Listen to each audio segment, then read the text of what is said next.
화장실 불편해서 못 자고 간다는 사람이 어디 있냐? 아까는 기껏 닭 잡아다 주었더니 피위가 상한다고 못 먹겠다 그러질 않나? 이제는 변소도 못 가겠다고 그래? 아니, 너 어디 공주 대접 받고 자랐냐? 서울 사람들은 다 이래? 나나 우리 철옹이나 평생 저런 화장실 쓰고 살았는데. 그런 게 아니고요, 어머니. 그냥 제가 다 익숙하지가 않다 보니 너무 불편해서요. 죄송해요. 그렇다고 하루 종일 운전해서 온 우리 아들 이렇게 바로 끌고 가겠다 이거야? 엄마, 저는 괜찮아요. 나중에 또 오면 되죠. 아이고, 너 때문에 우리 아들만 고생하고 이게 뭐 하는 짓이냐 그래? 아들 걱정만 하시는 시어머니의 말씀이 속상하기는 했지만 반대로 어머니 입장에서는 제가 야속하겠다 싶은 생각에 저는 아무 말씀도 드릴 수가 없었습니다. 결국 남자친구의 설득으로 자고 가는 일은 없게 되었지만 그날 첫인사만으로 저는 시어머니에게 단단히 찍힌 듯 했어요. 그게 마음이 불편하면서도 서운하고 서럽고 저도 무슨 마음인지 모르겠더라고요. 솔직히 말하면 그런 시어머니를 어떻게 모실지 걱정이어서 심각하게는 결혼을 물러야 하나 싶은 생각까지 하고 했었죠. 그래서 저희 부모님께 제가 유난이었던 건가 말씀을 드렸어요.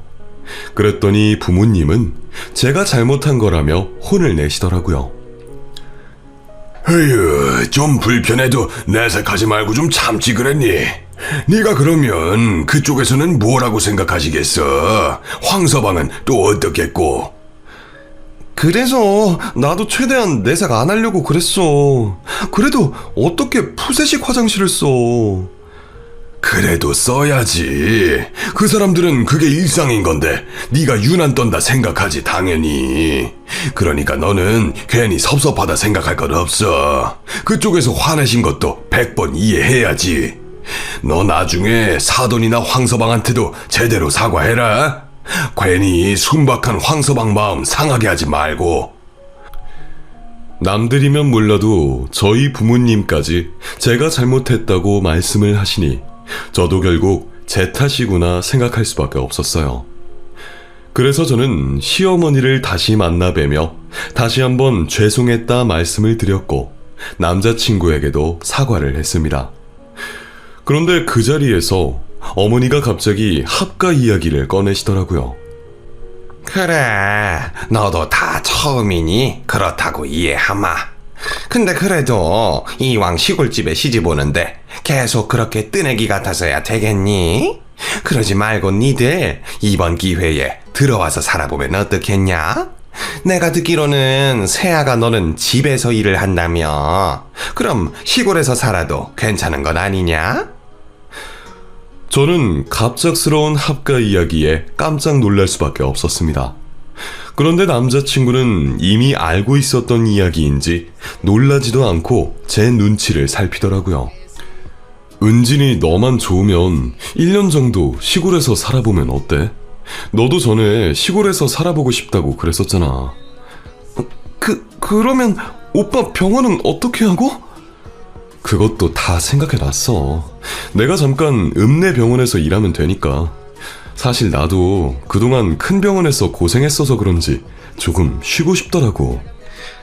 그래, 사정이 안 되는 것도 아닌데 굳이 서울에서 살아야 할 이유가 있냐? 길게도 아니고 한 1, 2년 정도만 와서 살다가 돈 모아서 서울에 집 사면 안 되겠냐? 원래는 저희가 신혼집으로 남편 병원 근처에 전셋집을 알아보고 있었는데 어머니께서 그럴 바에 몇 년 더 모아서 집을 사라고 하시는 겁니다. 그때 되면 어머니도 돈을 좀 보태주시겠다고 말이에요. 하지만 갑자기 시골살이라니 저는 결정하기 쉽지 않았어요. 저번에도 그런 일이 있었는데 같이 살게 되면 제가 과연 그 생활을 견딜 수가 있을까 싶었죠. 하지만 이미 한번 미운 털이 박힌 제가 싫다는 내색을 할 수도 없었습니다. 거기다가 어머니께서 시아버지 돌아가시고 자식까지 보내려니 혼자 외롭다며 앓는 소리까지 하시니 도저히 입이 떨어지지 않더라고요. 내가 오죽하면 이런 소리 하겠냐. 나도 과부팔자 그러려니 하다가도 또 살 날 얼마나 남았다고 자식 며느리 멀리 보내놓고 살으려니 마음이 편치 않아서 그렇지. 요즘 들어 여기저기 아픈 데도 많고 그래도 늙어서 기댈 곳이라고는 자식밖에 없지 않겠니? 이러다 내가 죽고 나면 니들도 후회할 것이고. 엄마, 왜 자꾸 그런 말씀을 하세요? 돌아가시기는 누가 돌아가셔요? 저도 이제 장가가는데 오래오래 건강하게 사셔야지. 에휴, 마음이야 그렇다마는 내가 너한테 해준 것 하나 없이 발목만 잡으면 어떻게 하냐? 아니다, 됐어. 이 얘기는 그냥 못 들은 걸로 해라. 그러자 이번에는 남편이 저를 설득하고 나서더라고요. 은진아, 제발 한 번만 이해해주면 안 될까? 길게도 안 바랄게. 그냥 1년, 딱 1년만 우리 집에서 살면 안 되겠어? 1년만 고생해주면 앞으로 결혼 생활 내내 다 네가 하자는 대로 할게. 그래도 내가 거기서 어떻게 살아? 그러지 말고 그냥 자주 찾아뵈는 걸로 하면 안 될까?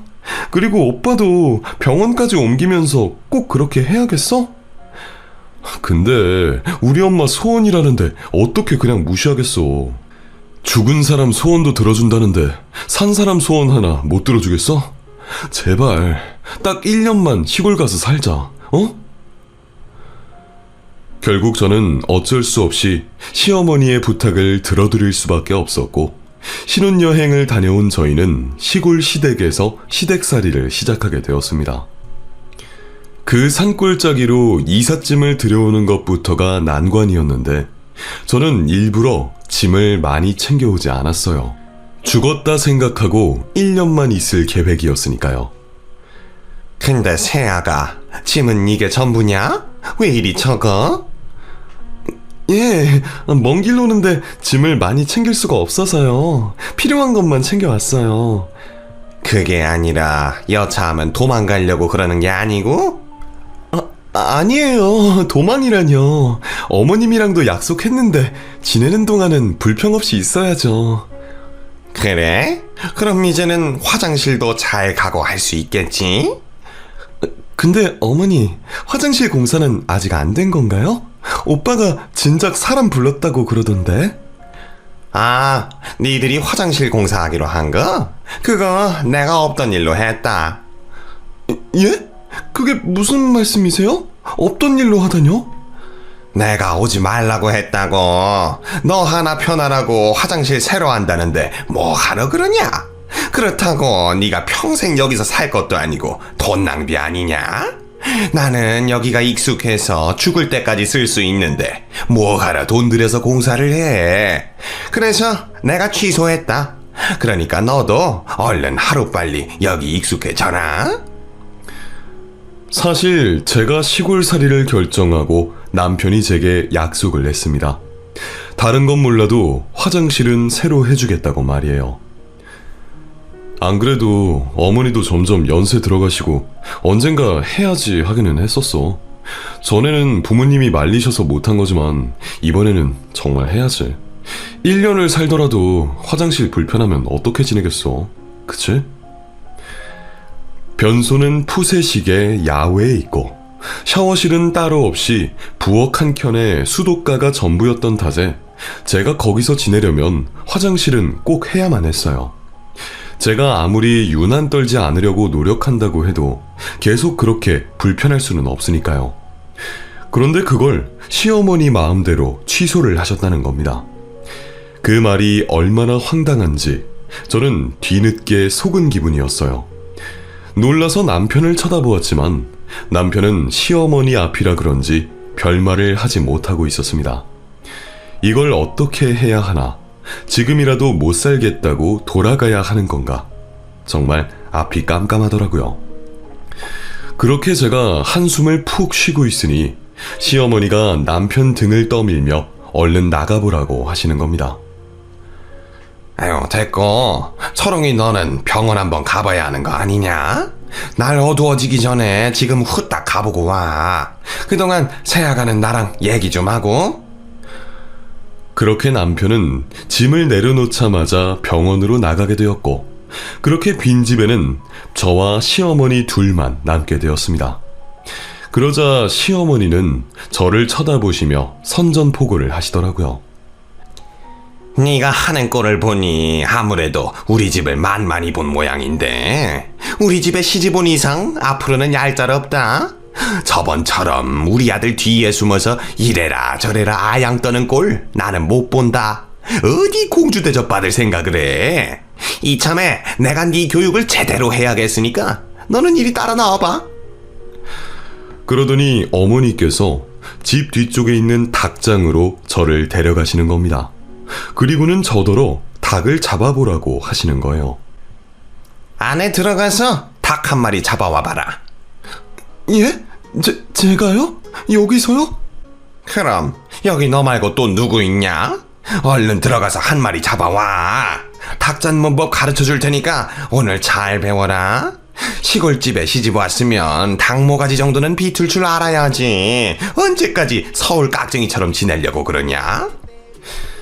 저번에 시어머니가 닭 잡는 모습을 보고도 기함을 했는데, 그걸 저더러 하라고 하시는 시어머니를 보며 저는 뭐라고 말을 해야 할지 몰랐어요. 아무래도 제가 사과드렸다고 저를 용서하셨던 게 아닌 건지 시어머니가 저를 두고 단단히 벼르셨던 모양입니다. 어머니, 저 못할 것 같아요. 사실 제가 조류를 무서워해요. 서울 살 때는 비둘기만 봐도 무서웠는데 제가 닭을 어떻게 잡아요? 저 정말 못해요, 어머니. 못한다면 그만이냐? 그럼 너는 우리 아들이랑 결혼하면서 그 정도 각오도 안 했어? 잘난 우리 아들 데려가면서 그 정도 각오도 안 했냐는 말이야. 너 뭐 잘난 게 있다고 그렇게 콧대가 높냐? 서울 출신이면 다야? 네가 그래서 우리 집안을 무시하는 거냐? 그런 게 아니라요, 어머니. 그냥 제가 닭이 무서워서. 그러니까 우리 집안 무시하는 거 아니면 네가 내 말을 제대로 들어야지. 어디 시어머니 앞에서 말대꾸를 해.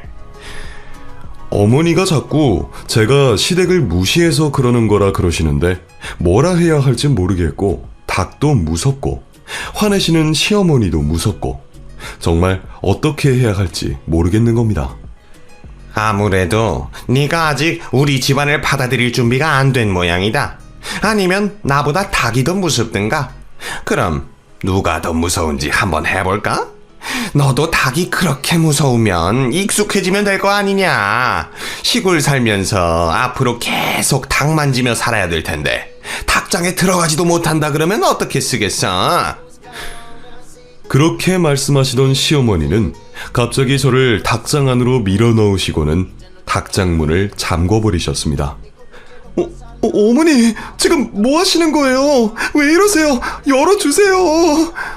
그 안에 있다 보면 닭들이랑 정도 들고 안 무서워질 거다.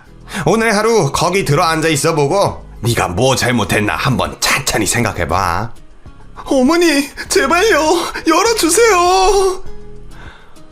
갑작스럽게 닭장 안에 갇히게 된 저는 당혹스러움과 두려움에 당장이라도 그곳을 벗어나고 싶었어요. 좁은 닭장 안에서 닭들이 날아다니고 저를 쪼아대는데 진짜 정신이 나가버릴 것 같더라고요. 저는 어떻게든 닭장을 벗어나려 발버둥 쳤지만 도저히 문은 열리지 않았고, 시어머니는 저의 고함 소리에도 꿈쩍도 하지 않으셨습니다. 닭장 안은 정말 공포였어요.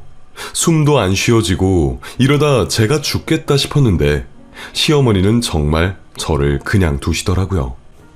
그렇게 얼마 동안 그 안에서 소리 지르며 발악을 하다가 언젠가부터 정신을 차려보니 제가 땅을 파고 있더라고요. 맨손으로 흙을 한참 동안 파나가자 얇은 철망 사이로 개구멍이 만들어졌습니다. 그제서야 살아나갈 방법이 생겼다 싶었던 저는 더 열심히 흙을 파냈고 겨우 몸 하나 빠져나갈 구멍을 만들 수 있었어요. 좁은 철창을 빠져나가면서 온몸이 긁혔지만 그때는 아픈 줄도 몰랐죠. 그렇게 닭장을 빠져나간 저는 그대로 시댁집을 도망쳐 나갔습니다. 그때 제 수중에는 돈 한 푼 없었고 제가 들고 있는 건 휴대폰뿐이었지만 집으로 돌아가 지갑을 챙겨올 겨를도 없었어요. 시댁으로 들어가면 시어머니가 저를 또 잡아다가 무슨 짓을 할까 싶어 무서웠거든요. 그렇게 닭장을 탈출한 저는 한참을 걷고 또 걸었습니다. 그렇게 몇 시간쯤 걸었을까? 트럭 한 대가 지나가는 걸 얻어 타고 읍내로 나갔어요. 그리고 모텔 하나를 발견하고 그 안으로 들어갔습니다. 그 사이 남편에게 전화가 걸려왔지만 저는 도저히 대꾸를 할 수 없었어요. 솔직히 말하면 그때는 시모고 남편이고 다 지긋지긋하더라고요.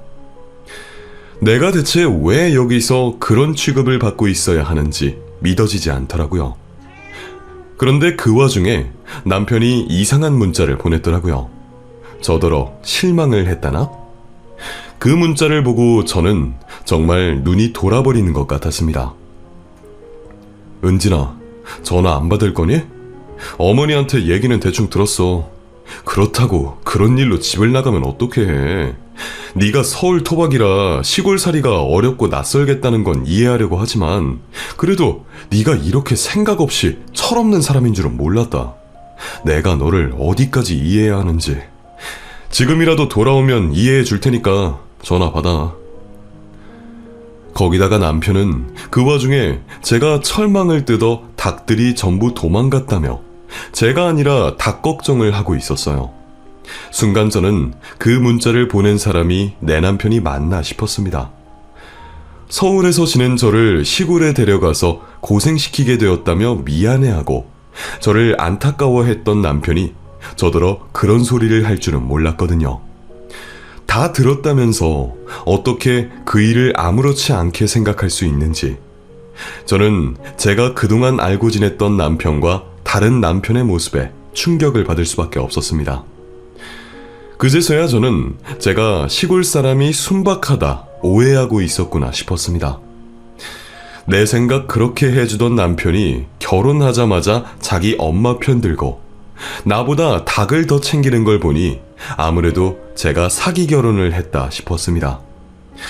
그렇게 3일간 저는 남편과 시모의 연락도 받지 않고 모텔방에 누워 있었어요. 제가 남편과 헤어질 결심을 하고 제정신을 차리기까지 3일 정도가 필요했거든요. 그동안 남편은 제가 철이 없다며 매일 문자를 보냈지만 그럴수록 저의 결심은 더 굳어졌습니다. 누구를 지금 바보로 하는 건지 남편이나 시모나 다 저를 기죽이려고 발악하는 게 뻔히 보이더라고요. 하지만 제가 왜 그 사람들 입맛대로 놀아줘야 하나 싶었죠. 그렇게 3일 만에 기력을 되찾은 저는 마지막 인사를 하기 위해 시댁으로 돌아갔습니다. 가서 내 짐이라도 챙겨 나와야 하고 그 전에 그 시모에게 돌려줄 게 있었거든요. 그렇게 저는 택시기사님께 양해를 구하고 택시를 타고 산골 시댁으로 향했습니다. 그렇게 시댁 대문 앞에 도착했더니 남편과 시모가 저를 보고 뛰어나오더라고요. 야, 너 그동안 어디가 있었어? 닭장을 개판을 만들어 놓고 어디 있다가 이제 오는 거야? 은진아, 얼른 어머니께 죄송하다 말씀드려, 얼른! 오는 길에 참 고민이 많았는데 그 인간들을 보니 결심이 서더라고요. 그래서 저는 사과를 받아야겠다 맞받아쳤습니다. 내가 왜 사과를 해? 애초에 잘못한 건 당신 엄마인데? 당신 엄마가 나 기껏 꺼놓겠다고 사람을 닭장에 가둬뒀어. 무섭다고 꺼내달라고 고래고래 소리치는데도 눈 하나 깜짝 안 하고. 그게 잘못이지 갇힌 곳에서 자력으로 탈출한 내가 잘못이야? 당신이야말로 결혼하자마자 이런 식으로 안면몰수하는 게 정말 기가 막히다. 시골살이 작정했으면 그 정도 각오는 했어야지. 서울 사람이라고 유난 좀 떨지 마. 그래, 내가 그동안 당신을 잘못 봐도 한참 잘못 봤지. 됐고, 나 당신이랑 헤어지기 전에 당신 엄마한테 사과 받아내야겠어. 뭐? 인연이 지금 뭐라고 짓거리는 거야? 사과? 내가 왜 너한테 사과를 해? 너야말로 우리 집 닭들 그거 다 어쩔 거야? 그깟 닭값 얼마나 한다고. 그것보다 당신이 나한테 줘야 할 정신적 피해 보상을 걱정해야지. 이거 감금 협박이고 정신적 폭행이라고. 이 자리에서 사과 못하겠으면 내가 당신 고소할 거야. 고소? 그래, 잘난 서울년이라 이거냐? 뭐 고소를 하려면 하든가. 나는 절대 사과 못하니까 너 알아서 해라. 끝까지 뻔뻔한 시모와 남편의 모습에 저는 기어이 눈이 돌아버렸습니다. 그래서 되갚아주겠다고 그 길로 시모에게 달려들었죠. 나더러 닭 모가지 비틀 줄 알아야 한다 그랬지? 그런 거 몰라도 사람 모가지 정도는 비틀 수 있거든? 시골 사람들 순박한 줄 알았더니 죄다 악독하고. 당신이 뭔데 사람을 그런 식으로 가축 취급해? 내가 닭이야 병아리야? 저는 악을 지르며 시모의 목을 졸라댔습니다. 그 바람에 마당 흙바닥으로 시모와 제가 뒤엉키고 남편이라는 놈은 저를 떼어낸다며 난리였죠. 그래봐야 늙은 시모보다 제 힘이 세니까 이악 물고 달려든 저를 쉽게 떼어내지는 못했습니다. 덕분에 저는 시모의 얼굴이 새빨개질 때까지 목을 비틀었고 숨이 넘어가기 직전에야 손을 놓았어요. 당신 지금 우리 어머니한테 뭐 하는 짓이야? 당신 미쳤어? 그래, 미치기는 한 것 같아. 그렇지 않고서야 내가 남편 따라 이딴 깡시골에 올 생각을 했겠어? 대체 사랑이 뭐인 건지 내가 잠깐 정신이 나갔었던 모양이야. 그래도 당신네들 덕에 금방 정신 차려서 다행이야. 이런 인간들을 착한 시골 사람이라 생각한 내가 등신이지. 아주 오늘부로 당신이랑 나랑 끝이니까 앞으로 다시는 연락하지 마. 우리 어차피 혼인신고 안 해서 이대로 헤어지면 남남인 거지? 그나마 다행이야. 전셋집 얻었으면 그 돈 또 나눠야 했을 텐데 괜히 번거로운 일 없어서. 저는 그렇게 말하고 제 짐을 챙겨 택시에 실었습니다. 그 와중에 목이 졸린 시모는 죽는다고 캑캑거리고, 그렇게 자기 엄마 걱정하던 남편 놈은 이제 와서 제 바짓가랑이를 잡더라고요. 은진아, 왜 그래? 진짜 이대로 가려고? 그러지 마. 엄마도 나도 그냥 화가 나서 그런 거야. 네가 우리가 촌사람이나 무시하는 줄 알고 그랬던 거지 내 진심 아니야. 은진아, 우리 서로 사랑하잖아. 결혼식까지 올렸잖아. 이대로 헤어지는 게 말이 돼? 촌사람들은 다 그렇게 자격지심이 있니? 그럼 자격지심에 똘똘 뭉쳐 살아. 나는 앞으로 상종해줄 생각 없으니까. 저는 그대로 택시를 타고 서울로 돌아갔습니다. 제가 다시 친정으로 가자 부모님은 깜짝 놀라셨지만 며칠 사이 제게 있었던 이야기를 들으시고는 저보다도 더 화를 내시더라고요. 아무리 그렇다고 어떻게 그런 짓까지 하냐? 세상에 순진한 사람들이라 이해해주려고 했더니 시골 사람들이 더 무섭네. 아유, 그래, 잘했다. 치과 의사면 뭐하고 착한 사위면 뭐해. 우리 딸 무시하고 괴롭히는 것들 혼쭐 내줘야지. 혼인신고도 미처 하지 못했던 저는 이혼 아닌 이별을 해야 했고, 그 후로 전 남편이 저희 집을 찾아왔지만 저희 아버지에게 쫓겨나고 더 이상 찾아오지 못하는 듯 했습니다. 그 후로 한동안 닭은 쳐다도 못 볼 정도로 트라우마에 시달리게 되었지만 지금은 모든 걸 이겨내고 잘 지내고 있어요. 들으시는 분들 입장에서는 무슨 이런 일이 있는지, 이런 일로 이혼까지 하는지 싶으시겠지만 저는 제 선택에 후회하지 않습니다. 안 좋은 일이 있으면 좋은 일도 생길 테니 언젠가 웃을 날이 올 거라 기다리고 있어요.